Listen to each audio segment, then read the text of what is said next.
Hello everyone, good morning. কেমন আছো সবাই? আশা করছি সবাই খুব ভালো আছো। আমরাও বেশ ভালো আছি। পিউস লাইফস্টাইলে তোমাদের সবাইকে আরও একবার ওয়েলকাম আমার নতুন ভিডিওতে। আজকে সকালটা কিন্তু একটুখানি মনোমালিন্য দিয়েই শুরু হয়েছে।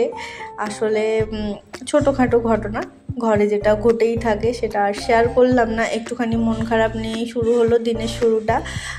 তো আজকে সকালে ধৃতাংশুর টিফিনও রেডি করে দিয়েছি, সেগুলো কোনো কিছু আর ক্লিক নিতে পারিনি। ওর জন্য ওই প্রতিদিনের মতো অ্যাপেল কেটে দিয়েছিলাম, সেই সঙ্গে পরোটা ভেজে দিয়েছিলাম আর দিয়েছিলাম আলু ভাজা। ওর বাবাই ধৃতাংশুকে স্কুলে ছেড়ে দিয়েছে, তারপরে এই যে আমি আমার জন্য এখানে একটা পরোটা ভেজে নিচ্ছিলাম। আর আজকে না শুধুমাত্র উচ্ছে ভাজা করব। এই প্রথমবার আমি শুধু উচ্ছে ভাজা করছি। ওর বাবাই বলছিল যে শুধু উচ্ছে ভাজা করো তো, আলু না দিয়ে। তো আজকে আমি তাই ভাবলাম একটু ট্রাই করেই দেখা যাক। উচ্ছে প্লেন একটু ক্রিস্পিভাবে ভাজা করলে না বেশ ভালো লাগে কিন্তু খেতে। আমি পেঁয়াজ কাঁচা লঙ্কা দিয়ে একটু ভাজা করব। আর রাতেই এখানে 2 রকমের ছোলা ভিজিয়ে রেখেছি। তো কাবুলি ছোলা আমার কাছে পরিমাণে একটু কম ছিল, যে কারণে কিন্তু ওখানে কাঁচা ছোলা মানে কালা চানা এখানে একটু ভিজিয়ে দিয়েছি, যাতে বরাবর হয়ে যায়, না হলে আবার একটু কম পড়ে যাবে, সেই জন্যে। আর এই যে দেখো সকালে কিন্তু ওর বাবা চাটাও খেয়ে যায়নি, সেই জন্যে দুজনের চা। তো আমি ওখানে তো পরোটা ভেজেই নিয়েছিলাম, আর সেই সঙ্গে এখানে চাটা আরেকবার গরম করে নিচ্ছি। তো চা দিয়ে আর কি পরোটাটা খেয়ে নেব। আর এদিকে এবার কিন্তু আমি উচ্ছে ভাজাটা বসিয়ে দিই। তো এই যে দেখো কড়াইয়ে তেল দিয়েছি, আর তারপরে অল্প হাফ চাকা মতো এখানে পেঁয়াজ কেটে নিয়েছিলাম। একটু বড় সাইজের পেঁয়াজ ছিল, আর ছোট সাইজের হলে পুরোটা দিলেও চলবে। তো সেটা একটু তেলে হালকা করে ভেজে নিচ্ছিলাম। তারপরে কিন্তু আমি উচ্ছেটা দিয়ে দেব। আর উচ্ছে দিয়ে তাতে তো শুধুমাত্র লবণ আর হলুদ দেব, আর একটা মাত্র কাঁচা লঙ্কা আমি মাঝখান থেকে ফালি করে দিয়েছি। তারপরে ওই লো ফ্লেমে একটু করে কড়া করে ভেজে নিলেই হয়ে যাবে কিন্তু।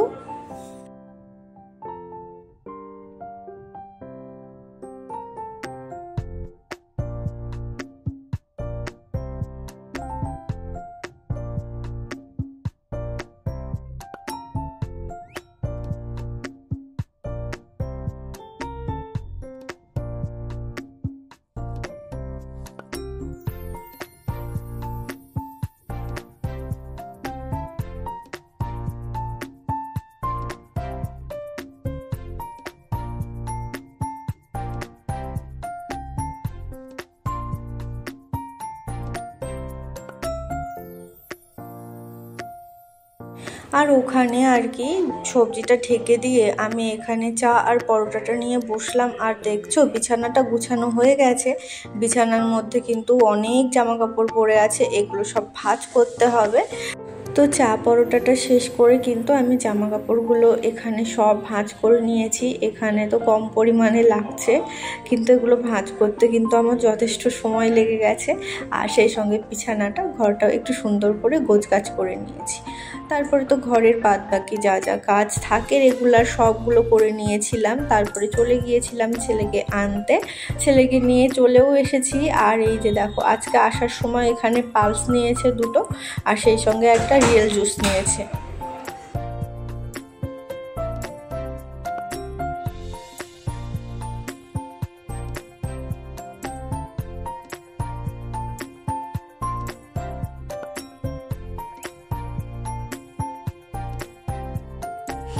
আর আমি তো স্নান পূজা সব সেরেই গিয়েছিলাম। ছেলেকে বাড়িতে এনে শুধুমাত্র স্নান করালাম, ভাতও আমার রেডি করা ছিল। তো ছেলের জন্য এখানে খাবারটা নিয়ে ওকে খাইয়ে দিয়েছিলাম। আর ও কিন্তু আজকে বেশ ক্লান্ত ছিল, ঘুমিয়ে পড়েছিল। আর ওর বাবা তো এসেছে সেই 2টোর পর। তো ওর বাবা আসলে তারপর কিন্তু আমরা এখানে বসেছিলাম খাবার দাবারটা সেরে নেওয়ার জন্যে। তো ওই তো দেখলে যা রান্না হয়েছে, উচ্ছে ভাজা হয়েছে আর সেই সঙ্গে হয়েছে ছোলার তরকারি। আর এই সময়ে কিন্তু ধৃতাংশু টিউশন থেকেও চলে এসেছিল, এসে এই যে দেখো একটা প্যান্ট নিয়ে কেমন সেজেছে, সেজে এখানে দুষ্টু করছে। আর আজকে কিন্তু একটু বাইরে যাওয়ারও প্ল্যানিং ছিল আগে থেকে আর কি, একটু ডিসিশন নেওয়া হয়েছিল যে আজকে আমরা একটু বাইরে যাব, যে কারণে আজকে চলে এসেছিলাম বিশালে। কিছু কিছু শপিং করার ছিল, কারণ কিছুদিন পরেই, আর তো হাতে গোনা কয়েকটা দিন পরেই হচ্ছে রাখি। আর এখানে রাখিটা বেশ বড় করে কিন্তু সেলিব্রেট করা হয় আমাদের ওদিকে, যেমন ভাইফোঁটাটা অনেক বড় করে হয়, রাখিটাও কিন্তু এখানে অনেক বড় করে হয়। এবার যেখানে থাকি আশপাশের মানুষগুলোর সঙ্গে তো সেভাবে মিশে চলতে হবে, যে কারণে আর কি তারা যেহেতু আমাদের জন্য কেনাকাটি করে, আমাদেরও তাদের জন্য কিছু কিছু তো কেনা দরকার, সেই জন্যে তারই প্রয়োজনে কিছু কিছু জিনিসপত্র কিনতে আমরা চলে এসেছিলাম, কারণ হাতে আর সময় নেই, আর এক আধ দিন পরে যদি না হয়ে ওঠে সেই জন্যেই এসেছিলাম। তো মোটামুটি আমাদের যা যা দরকার ছিল সব নেওয়া হয়ে গেছে। তারপর কিন্তু আমরা ফেরার পথে এই যে দেখো ধৃতাংশু কিছু একটা কারণে এখানে কান্নাকাটি করছিল, তো ওর বাবা এখানে ওকে একটা আইসক্রিম কিনে দেওয়াতে শান্ত হয়ে গিয়েছিল। আর ওর বাবা বলছিল বাড়িতে গিয়ে কিছু পকোড়া টকোড়া বানানোর জন্যে, সেই জন্য কিন্তু সে আবার পনির পকোড়া খাবে বলে পনিরও কিনে এনেছিল। তো বাড়িতে এসে আমি দেখো প্রথমেই পনিরের পকোড়া কিছুটা পরিমাণে ভেজে দিয়েছি, আর কিছুটা পরিমাণে এখানে ভাজা হচ্ছে। আজকে আসলে অনেক ধরনেরই পকোড়া হচ্ছে, শুধু পনির বলে না, এখানে যেমন পনির আছে, মটর আছে, মটরের পকোড়া আছে, তারপরে পেঁয়াজি বানানো হয়েছে, আলুর পকোড়া বানানো হয়েছে ওই ফ্রিজ ফ্রাই টাইপের, সেই সঙ্গে কিন্তু বানানো হয়েছিল টমেটোর পকোড়া। মানে একটা শুরু হলে একটার পর একটা এটা দিয়ে একটু বানাও, সেটা দিয়ে একটু বানাও, এই সব আবদার চলতেই থাকে।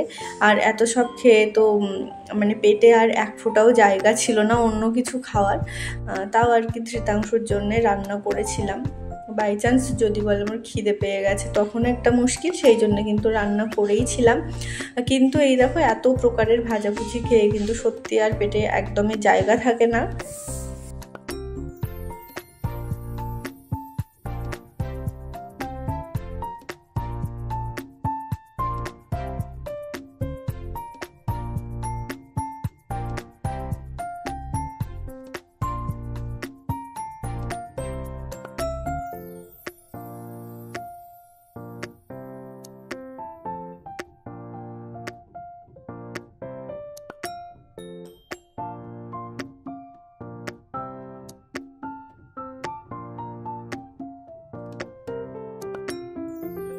আর ধৃতাংশু টিউশন থেকে চলে আসার পরপরই যেহেতু আমরা মার্কেটে চলে গিয়েছিলাম, তো ওর স্কুলের ওয়ার্ক টিউশনের ওয়ার্কগুলো করা হয়নি।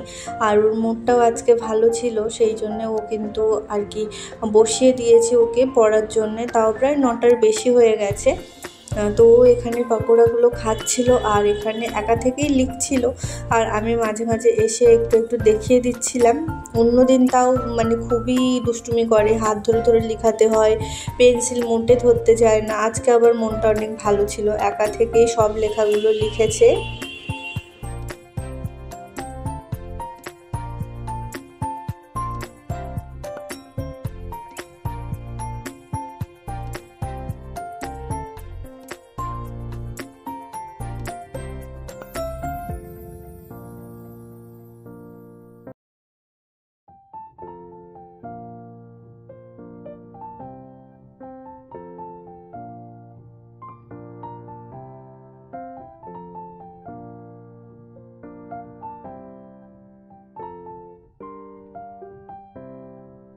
এবারে চলো কি কি কেনাকাটি করেছি সেগুলো তোমাদের সাথে শেয়ার করা যাক। প্রথমেই দেখো এই কাপড় মেলার জন্য কিছু ক্লিপ কিনেছি, আর সেই সঙ্গে এখানে দেখছো অনেকগুলো জামা কাপড় কেনা হয়েছে। তো প্রথমেই যে কুর্তিটা আমি তোমাদেরকে দেখাবো সেটা একটা দিদিভাইয়ের জন্য কেনা হয়েছে, তো যেদিন দেবো সেদিন অবশ্যই তোমাদের সাথে শেয়ার করব। তো এই কুর্তিটা একটু কলমকারি স্টাইলের, পুরোটাই কলমকারি করা, আর এর যে গলার কাটিংটা, মানে গলার কাটিংটা কিন্তু ভীষণই সুন্দর। তো দিদিভাইকে ছবি পাঠিয়েছিলাম, তার পছন্দ হয়েছে, তার পছন্দ অনুযায়ী কিন্তু নিয়েছি। অনেকগুলো পাঠিয়েছিলাম, তার এটা পছন্দ হয়েছে, যে কারণে এই জামাটায় আর কি নেওয়া হয়েছে। আর এর সঙ্গে কিন্তু আরও একটা আনারকলি টাইপের নেওয়া হয়েছে, তো এটা কিন্তু আমি আমার জন্যে নিয়েছি।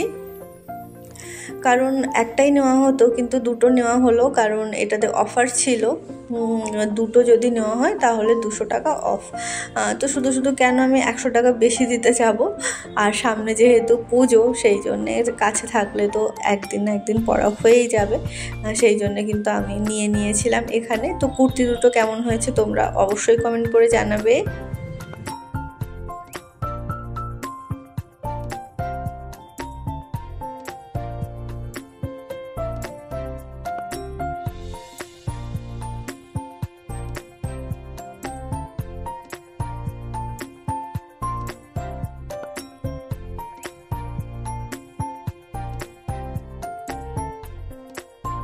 আর আগস্ট মাসটা কিন্তু আমার জন্য অনেক স্পেশাল, কারণ আগস্ট মাসে আমারও জন্মদিন, আর আমার জন্মদিনের পরের দিনই হচ্ছে আমার ছেলের জন্মদিন। তো তারই প্রিপারেশান শুরু হয়ে গেছে। ওর জন্য একটা ড্রেস কিনে নিয়েছি, এখানে একটা জামা আর প্যান্ট নেওয়া হয়েছে। আর আমার বর সে তো কিছু নিতেই চায় না, তাকে জোর জবরদস্তি এখানে একটা কটনের টি শার্ট কিনে দেওয়া হয়েছে। এটা আমার খুবই পছন্দ হয়েছে, তো ওর জন্যে আর কি এটা কেনা হয়েছে। আরও দুটো এখানে টি শার্ট কেনা হয়েছে গিফট পারপাস। তো চলো সে দুটো আর কি তোমাদেরকে দেখিয়ে দিই। তো সে দুটো কিন্তু সেম ডিজাইন, শুধুমাত্র কালারটা আলাদা, একটা ওই বিস্কিট কালার আর একটা ব্লু কালারের। তো এই হচ্ছে শপিং। আরও হ্যাঁ, তোমাদেরকে একটা জিনিস দেখাতে ভুলে গেছি, সেটা হচ্ছে ঠাকুর ঘরের জন্য একটা ছোট্ট টাইপের প্লেট কিনেছি। কারণ ধরো রাখি আছে, তখন রাখি রাখতে হবে, বা রাখির সাথে আরও যা যা জিনিসপত্র আছে সেগুলো তো রাখতে হবে, আর ওগুলো তো অন্য বাসনে রাখা যাবে না। সেই জন্য একটা বাসন কেনা হয়েছে, কিন্তু সেটা আমি ঠাকুর ঘরে রেখে দিয়েছি আনার সাথে সাথে, সেই জন্য তোমাদেরকে শেয়ার করতে পারলাম না। যেদিন বার করব সেদিন অবশ্যই তোমাদের সাথে শেয়ার করব। আর অত ভাজাভুজি খেয়ে তো পেটে একেবারে জায়গা ছিল না, তাও একটুখানি রান্না করে নিয়েছিলাম, বেশি থাকবে। তো এখানে 1 কাপ মতো চাল রান্না করেছিলাম, চাল নিয়েছিলাম। তো চালের মধ্যে ডাল দিয়ে দিয়েছিলাম 1 মুঠো, আর সেই সঙ্গে একটা আলু দেখো একদম ছোট ফালি করে দিয়েছি, দিয়ে সিদ্ধ ভাত করে নিয়েছি। করে ছেলেকে খাওয়াতে আসলাম। ছেলে তো 1 ফোঁটাও খায়নি, ওর বাবা শশা কেটে দিয়েছিল, শশাটাই খেয়েছে। তো এতটুকু ভাত ওর বাবা আর আমি দুজনেই খেয়ে নিয়েছি, বাকি ভাত সব সেভাবে কুকারে পড়ে আছে। তো যাই হোক, আজকের দিনটা মন খারাপ দিয়ে শুরু হলেও শেষে কিন্তু অনেক ভালোভাবেই কাটলো। তো আজকের ভিডিওটা এখানেই শেষ করলাম। কেমন লাগলো তোমরা অবশ্যই কমেন্ট করে জানিও। ভালো থেকো সবাই, দেখা হবে নতুন কোনো ভিডিওর সাথে। ততক্ষণ সবাই ভালো থেকো, সুস্থ থেকো, সাবধানে থেকো।